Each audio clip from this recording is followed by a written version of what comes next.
সময়ের দাবি হিসাবে যে জিনিসটা সবচেয়ে বেশি জরুরি, সবচেয়ে বেশি প্রয়োজন একজন মানুষের জন্য, সেটা হচ্ছে ঈমান। এই ঈমানটা যাদের আছে, আল্লাহ রাব্বুল আলামিন কিয়ামতের দিন তাদেরকে ঈমানের কারণে, আল্লাহর প্রতি আস্থার কারণে, বিশ্বাসের কারণে, অবিচলতার কারণে, আল্লাহর ইবাদতের কারণে আল্লাহ তাআলা এই মানবকে ক্ষমা করে দিয়ে জান্নাত নসিব করে দিবেন। জোরে বলুন আমিন। আমিন। কিন্তু যারা ঈমান আনার সত্ত্বেও আল্লাহর উপরে আস্থা রাখে না, আল্লাহর নবীকে আদর্শ নেতা হিসেবে অনুসরণ করে না, অনুকরণ করে না, যারা আল্লাহর দেওয়া কোরআন শরীফের অনুসরণ অনুকরণ করে না, মেনে চলে না, এই সমস্ত লোকগুলির ব্যাপারে আল্লাহ তাআলা বলছেন, আহাসিবান নাসু আন ইউতরাকু আন ইয়াকুলু আমান্না ওয়া হুম লা ইউফতানুন। আল্লাহ বলেন, মানুষ কি ধারণা করেছে ঈমান এনেছি এ কথা বললেই যথেষ্ট হয়ে যাবে, তাকে ছেড়ে দেওয়া হবে, অথচ তাকে পরীক্ষা করা হবে না? এর মানে কি? ঈমান যে ব্যক্তি দাবি করবে তাকে পরীক্ষা দিতে হবে। ঈমানের দাবি করলেই তাকে ঈমানের পরীক্ষা দিতে হবে। যুগে যুগে অসংখ্য নবী রাসূল এসেছেন, সমস্ত নবী রাসূলরা ঈমানের পরীক্ষা দিয়েছেন। সুবহানাল্লাহ। এখন নবী রাসূলদেরকে যদি ঈমানের পরীক্ষা দেওয়া লাগে, আপনাকে আমাকে ঈমানের পরীক্ষা ছাড়াই আল্লাহ জান্নাতে দিয়ে দেবে নাকি বলেন? না, অবশ্যই পরীক্ষা দেওয়া লাগবে। সেই পরীক্ষাটা কেমন হবে? আল্লাহ তাআলা কোরআনে কারীমের ভিতরে বলছেন যে দেখো, জীবন মৃত্যু খাতা তৈরি করে নাই। আল্লাযী খালাকাল মাউতা ওয়াল হায়াতা লিয়াবলুয়াকুম আইয়ুকুম আহসানু আমালা। আল্লাহ বলেন, আমি মানুষের মৃত্যু এবং জীবন সৃষ্টি করেছি, এজন্য সৃষ্টি করেছি যেন আমি তাকে পরীক্ষা করতে পারি ভালো কাজ কতটুকু করে। তাহলে ভালো কাজের পরীক্ষা পৃথিবীতে দিতে হবে। আবার আল্লাহ পাক এই পরীক্ষা নেওয়ার ব্যাপারে সূরা বাকারার মধ্যে বলছেন, وَلَنَبْلُوَنَّكُمْ بِشَيْءٍ مِّنَ الْخَوْفِ وَالْجُوعِ وَنَقْصٍ مِّنَ الْأَمْوَالِ وَالْأَنفُسِ وَالثَّمَرَاتِ وَبَشِّرِ الصَّابِرِينَ। আল্লাহ পাক বলেন, وَلَنَبْلُوَنَّكُمْ, আমি অবশ্যই তোমাদেরকে পরীক্ষা করব। ভয়, ক্ষুধা, দারিদ্রতা, ফসলের ক্ষতি দিয়ে, জীবনের ক্ষতি দিয়ে আমি তোমাদেরকে পরীক্ষা করব। সুতরাং ঈমানের দাবি যারা করবে তাদেরকে পরীক্ষা দিতে হবে। সেই পরীক্ষাটা হবে কি দিয়ে? ক্ষুধা দিয়ে, দারিদ্রতা দিয়ে, ভয় দিয়ে, সম্পদের ক্ষতি দিয়ে, জীবন নাশের মাধ্যম দিয়ে পরীক্ষা দিতে হবে। এই পরীক্ষায়, এই চূড়ান্ত পরীক্ষায় যারা সবর অবলম্বন করবে, ধৈর্য ধারণ করবে, আল্লাহ রাব্বুল আলামিন তাদের জন্য মহা পুরস্কারের ঘোষণা করেছেন। সুবহানাল্লাহ। এজন্য মুমিনকে অবশ্যই পরীক্ষা দিতে হবে। মুমিনকে এই কথাই বলতে হবে যে আমার এই জীবন, আমার মৃত্যু, আমার বেঁচে থাকা, আমার মরে যাওয়া সবকিছু আল্লাহর জন্য। সবকিছু কার জন্য?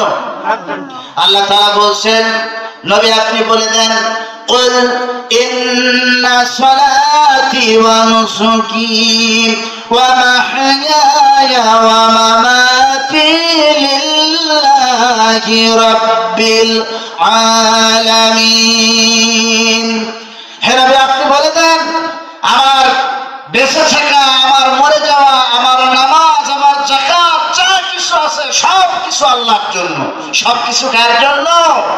আল্লাহর জন্য আমার সবকিছু।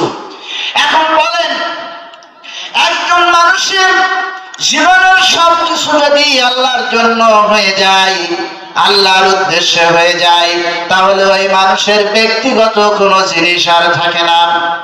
তার শরীরের অঙ্গ প্রত্যঙ্গ নিজের ইচ্ছা মোতাবেক চলতে পারে না, যেখানে খুশি হাত ব্যবহার করতে পারে না, ইচ্ছা করলেই কলমের খোসা দিয়ে ঘুষ নিয়ে চাকরি দিতে পারে না, ইচ্ছা করলেই পা দিয়ে চুরি করতে যেতে পারে না, ইচ্ছা করলেই চোখ দিয়ে কোনো অবৈধ জিনিস দেখতে পারে না। কারণ তার চোখ, তার হাত, তার পা, তার সমান সমান শরীরের সমস্ত অঙ্গ প্রত্যঙ্গ গুলি সব আল্লাহর কাছে সে দিয়ে দিয়েছে, বিক্রি করে দিয়েছে। কোরআনে কারীম বলছে, ইন্নাল্লাহা আশতারা মিনাল মুমিনিনা আনফুসাহুম ওয়া আমওয়ালাহুম বিআন্না লাহুমুল জান্নাহ।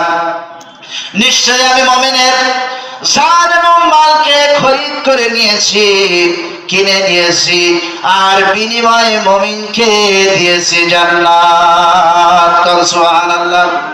সুতরাং মুমিনের জানটাও আল্লাহ, মুমিনের মালটাও আল্লাহ। মুমিনের নিজের কোনো জিনিস নাই, একটা জিনিস মুমিনের জন্য আছে, সেটা হলো জান্নাত। সেটা কি?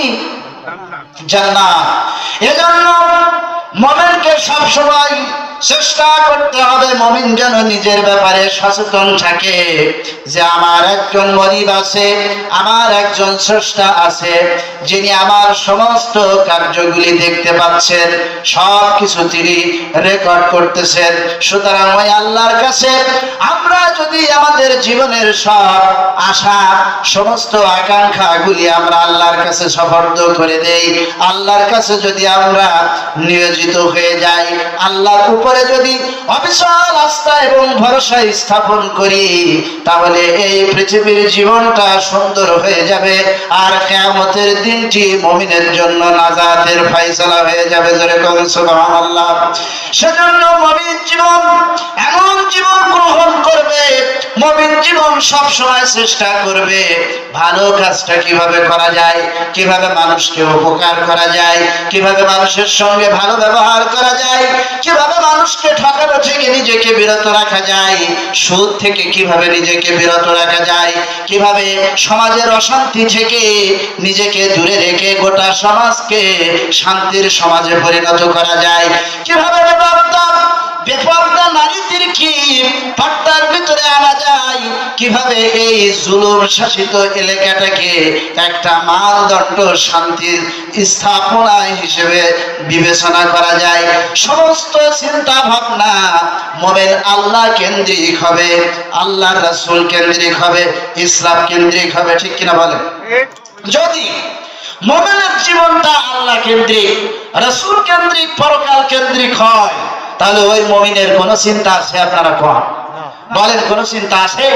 নাই, চিন্তা নাই। তাই মুমিন জীবন, এই কথা বলে আমি আপনাদেরকে শেষ করতে চাই, সেটা হলো মুমিন জীবন যদি আল্লাহ কেন্দ্রিক, পরকাল কেন্দ্রিক, কোরআন কেন্দ্রিক, আল্লাহ রাসূল কেন্দ্রিক হয়, আল্লাহ পাক গ্যারান্টি দিচ্ছেন, ওয়ালা তাহিনু ওয়ালা তাহজানু ওয়া আনতুমুল আলাউনা ইন কুনতুম মুমিনিন। যদি তোমরা মুমিন হতে পারো তাহলে তোমাদের কোনো ভয় নাই, কোনো চিন্তা নাই, আল্লাহ পাক অবশ্যই তোমাদেরকে বিজয়ী করবেন। জোরে বলুন সুবহানাল্লাহ। সুতরাং